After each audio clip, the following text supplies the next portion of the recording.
2015년 12월 31일 수요일 AI를 일상으로 끌어당긴 샘 올트먼. 해마다 세계에 가장 큰 영향을 미친 인물을 선정해온 미국 주간지 타임은 올해의 인물로 인공지능의 설계자들을 뽑았어요. AI가 한 해 동안 사람들의 생활을 크게 바꿨다는 점을 반영한 선택이었죠. 이 명단에는 챗 GPT를 만든 오픈 AI 최고 경영자 샘 올트먼도 포함됐어요. 올해로 출시 3년째를 맺은 챗GPT는 글쓰기 변형, 이미지 생성 등 다양한 기능을 제공해 10대부터 노년층까지 많은 사람들이 사용했죠. 특히 AI가 정보를 알려주는 것을 넘어 놀이와 쇼핑 같은 실제 생활에도 사용될 수 있도록 한 점에서 샘 올트먼은 벽을 깨고 나아간 인물로 평가받아요. 특히 오픈 AI는 지난 10월 미국 최대 유통업체 월마트와 협업한 챗GPT로 상품을 고르고 바로 주문 결제까지 할 수 있는 기능을 공개했어요. 이 사례는 AI가 단순히 정보를 제공하는 기술을 넘어 사람들의 일상적인 행동과 직접 연결되어 있음을 보여주었다는 점에서 주목받았어요. 앞서 지난 봄에서는 챗 GPT로 사진을 일본 애니메이션 스튜디오 지브리 그림체로 바꾸는 것이 전 세계에서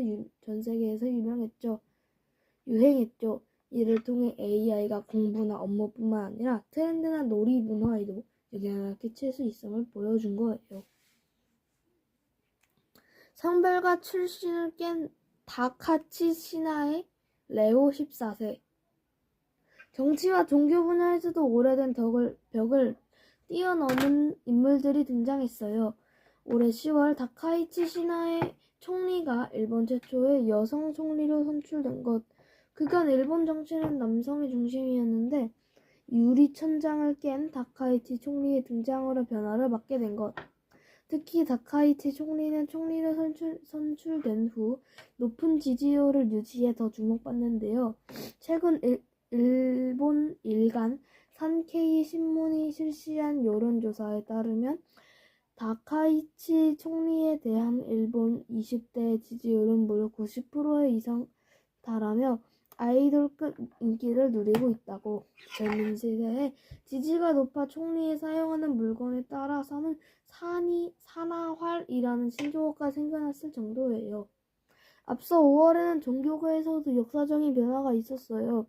가톨릭 교회 역사상 처음으로 미국 출신 교황인 레오 14세가 선출된 것.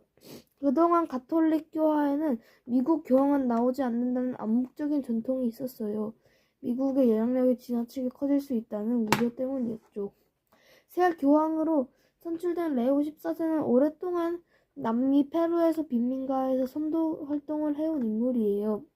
다시는 그가 특정 국가의 이해관계보다 약자를 돌보는 삶을 살았기 때문에 이 전통을 깰 수 있었다고 분석했죠.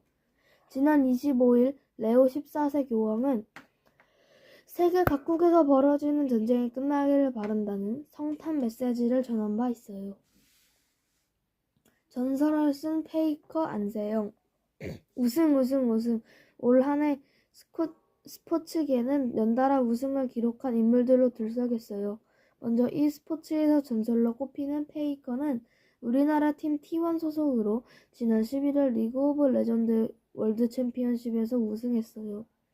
페이커는 해당 우승을 포함해 롤 월드 챔피언십 역사상 최초로 4년 연속 우승을 달성해 주목받았지요.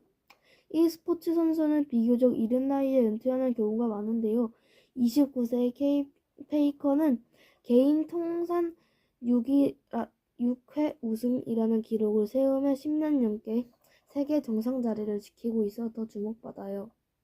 배드민턴 여왕이라 불리는 여자 단식 세계 랭킹 1위 안세영 선수 역시 새로운 역사를 만들었어요. 안세영은 지난 21일 중국 항저우 올림픽 스포츠 센터에서 열린 세계 배드민턴 연맹 월드투어 파이널스 여자 단식 결승전에서 우승하며 한 시즌 11번째 우승을 기록한 것.